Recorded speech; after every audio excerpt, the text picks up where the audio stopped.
tan dennatti dhuga taatin bee hodhartaa tidaraa edi duudanda maatitiyaan waan akkana kana yoon duwellee kan tolcha itti dhaamatte beektaa dhaamatteedhaan dhuguma. Hiriyaa kiyya keessaa mucaa Ingiduu Cimsaa ka jedhamu jira.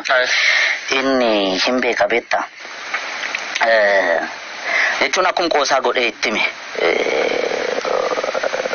Waan ani akkuma siin jedhe sana biyya alaa kana deddeebi'ee hojjedhee dhufe kana manatti ijaara jedhee lafa bibbite tokko jira.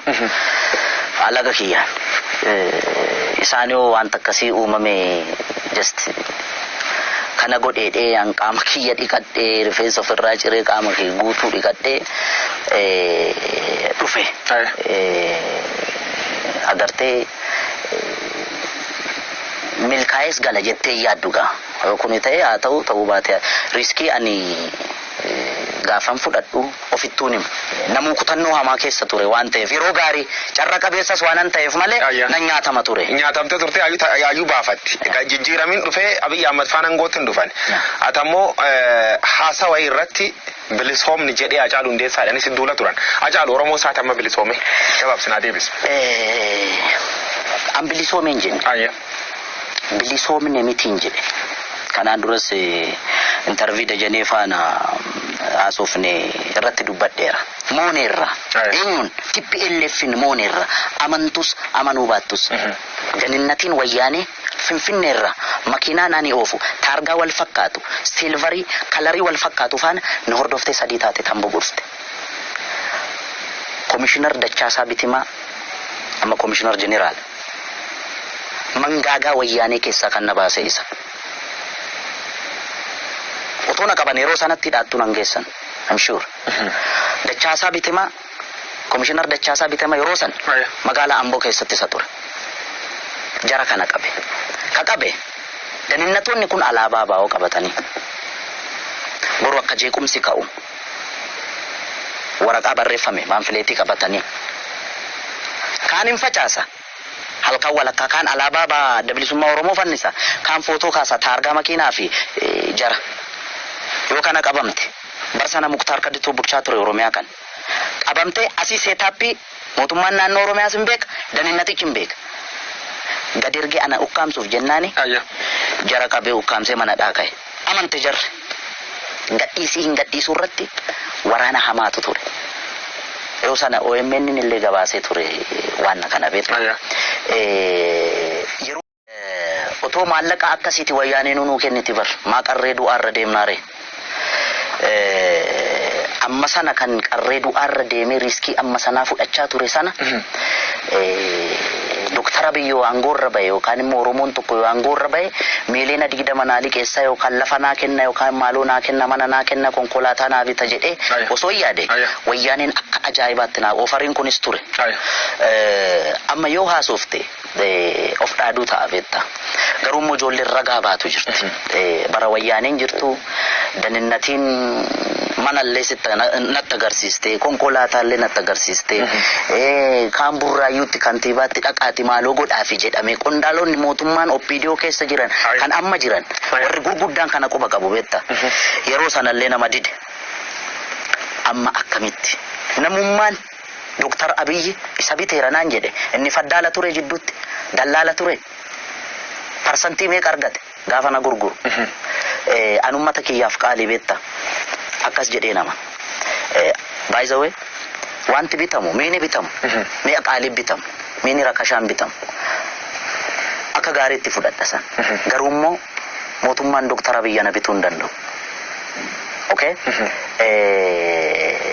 Yookaan OPDO dhaabni kamu yoo sammuun kiyya na ajaje malee bilisiginnaa jedhe.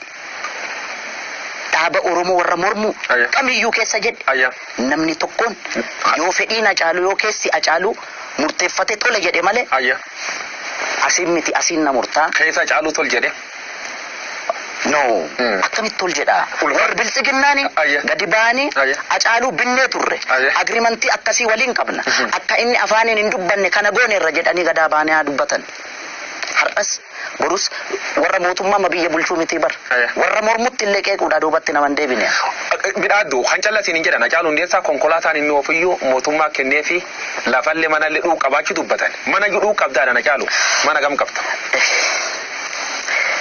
Alam ganaattan jiraadha isin nukaa keessa jiraadhan almost mana kireeffadheen jiraadha. Garuu ijaarrachuun koonoo yoo rabbi jedhe. Agamma man hin qabdu. Mana hin qabu. Konkolaataan hin qabu. Konkolaataa amma oofu sana dura diyaaspooraan naabite akkamitti naabite. An biyya kanatti beektaa eddan koonsartii hojjedhee maallaqa argadhee an albama kiyya hojjedhee waggaa lamaan booda biyya keessatti akkan hin hojjamne. Hojjechuu qofa miti. Miidiyaa TV Oromiyaa irratti illee akka sirbi koo tokkichi hirran dabarre uggurame carraa Ameerikaa ittiin bahu argadhe Ameerikaa, Awurooppaa, Kaanaadaa, Awustiraaliyaa irra deemee uummanni biyya alaa jiru naafaa jiraatu. By the way kadhaa miti kanan deeme biyya alaas. Dandeettii kiyyaanan deeme. Uummanni koonsartii kiyya seene Hacaaluu gargaaraaf osoo hin ta'in Hacaaluu waan jaalatuuf Hacaaluudhaan intarteen taana jedhee seene.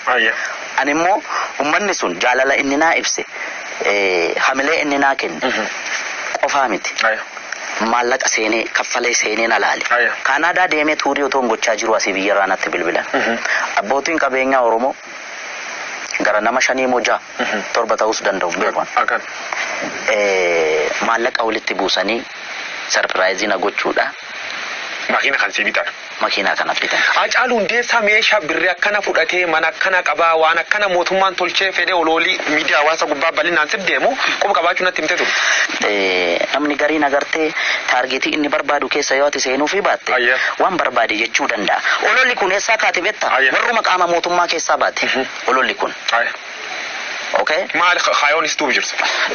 Kaayoon si duuba jirtu gaanii yoo yaadu tarii warra mormuuf itti fakkaachuu danda'a. Maaliif jennaan waan hin calliseef achi keessa taa'ee fudhatama yookaan jaalatamummaa uummata bira qabdu kana qaamni dhabamsiisu achi keessa jiraachuu danda'a. Ka mormu keessas hin jira, ka biyya bulchuu keessas hin jira. An kana sirriitti quba qaba beektaa. Garuu dantaan hin qabuufan callise malee agaruna. Amma waan jiraayyuu uummati beeksifte. Fuulduraaf namooti shakkii qaban. Artistoota waan garagaraa taasifama. Artistoota namooti beekamoon bu'aa dhuunfaatiin deebi'anii yoo dhuga uummata dhoksanii mul'ata. Kanaaf artistoota shakkanii maqasanti baasan. Warra Hacaaluu Hundeessaa shakkuuf fuulduraaf Hacaaluun birriin jijjiiramaa jedhee fuulduraaf kashaa'u. Hamma yattimti ka fuulduramaan laamtaaf maal jettaan? Beektaa hawwisoo keessatti. Hawwisoo mootummaan hooggantu kana keessatti artistii gameeyyii jira beektaa. Ka sagaleen ajaa'ibaa. Biiftuu Oromiyaa keessa jedhe burqaa burraayyuu jedhe aloorratti sirbise gaafa siin jettu ati artistii miti beektaa. Amma wanti nurratti raawwatamaa jiru maal akka ta'e beektaa akka dabballeen oppiidiyoo kanaan dura biiftuu Oromiyaa gochaa turte. Biiftuun Oromiyaa keessatti artistoota otoon si waame sagaleen isaanii kan si boochisu baay'ee jira beektaa. Kan achi keessaa ba'anii guutuu biyyattii irratti beekamuu danda'an addunyaarra deemanii waa meeqa hojjechuu danda'an kana dabballeet isaan hooggan. Har'a waan ta'e yookaan eebbi waan ta'e yoo jiraate achirratti waa'ee misoomaa irratti waa'ee yookaan maal irratti jechuun waan ati irratti sirbitu hawwisoo keessatti dabballeetu sii kalaqa malee akka artistitti sii miti.